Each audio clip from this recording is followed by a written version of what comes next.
Hi, I'm Rosie Maroja from Toronto, Canada, and I am the author of The Meraki Method. I was born in Montreal, raised in Toronto, and my background, as Deepika would say, I am an enigma. Nobody can ever figure me out where I'm from. My parents are actually from Afghanistan. I'm a first-generation Canadian. So it shifted from what I had conceptualized in my mind of what I wanted the book to be.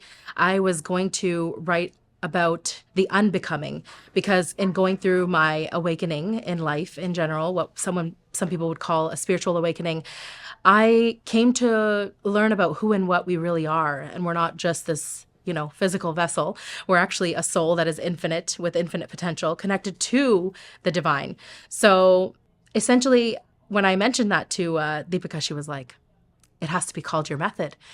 And the method it's going to be called Meraki Method. And what Meraki means is to put some of your soul or your essence or your heart into something. And I feel like that's so needed right now, as in we're so disconnected from who and what we really are and how important our consciousness is. Because at the end of the day, when you strip us away from what you see here with your five senses, we're way more than that. We're infinite, actually. So I think it's a Greek word, actually.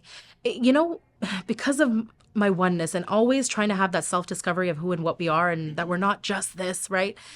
I feel like I have this eye for different, for uniqueness. And we all are unique in our own ways. But again, going back to that enigma piece, like when I see things and they stand out to me, I feel like I'm so tapped in that when it touches my heart, I'm like, yeah, that.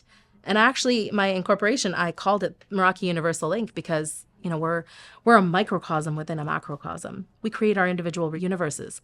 So just imagine how powerful that is, right? Don't give that power away. So that's what I would love for this book to actually do for the world. Even when I'm gone, it doesn't matter. We all come and we leave imprints here. What is that? It's our soul. It's our essence. It's what speaks to one another, right? We're not the color of our skin. We're not our gender. We're not who we think we are, who we have led to believe. Like, I'm not just a mother. I'm not just a daughter. I'm way more than that. Because I feel like everybody is looking for that same connection, and they think that it's a connection outside of themselves when really it's a connection within. Once you understand your core essence, who and what you truly are, everything else, like we live in a vibrational universe. It's always responding to our vibration. But if you don't even know who and what you are, how can you bring in what it is that you desire? And we are so programmed from a very young age to do, be, or have the things that, from a fierce perspective of what parents say, society says, politics say, and all that stuff. Again, you're the center of it all. So when you reconnect with yourself, your intuition, your inner compass, your guidance, the law of attraction and manifestation, it's occurring all the time. Life is manifested. Everything is a manifestation. You literally called it in. Actually, nothing exists other than your consciousness. So whatever you believe to be true will be your truth. So how can you reevaluate? And I know it takes a beautiful look at yourself. Like, you got to look in the mirror and be like, holy shit, I created this. How did I create this? Right? Because as you start writing and programs start showing up that shaped you as a person, be it through your family relationships, be it through bullying experiences, be it through not fitting in society, never knowing who and what you truly are, like, you're uncovering that. And as you write, it's like you're judging yourself too. And you're like, oh my God, what will people think? What will my parents think? Are they going to be painted in a different light? And that's not our intention at the end of the day, because you don't want to play victim in your life. We're not victims, but it's coming to the knowing that life is as me. I create it. So it's been a journey. It's going to continue to be a journey. Writing is just a tool. It's part of the process. So I'm learning about myself even more as I do that. And I'm healing myself as I do that. And whatever we do, it doesn't just stop at us. It has a ripple effect, right? So with whatever intention I do it, I can't control the narrative of how someone else is going to perceive it.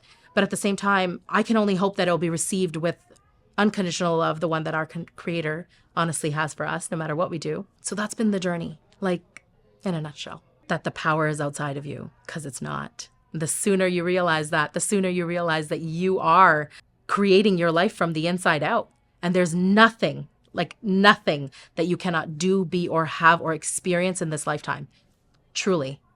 And the sooner you realize that, the sooner you come back to that, the more you, like I said, take an honest look towards your inside of how it's creating your outside.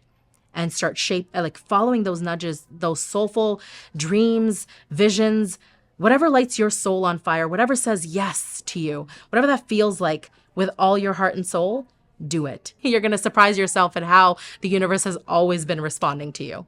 It's always been you.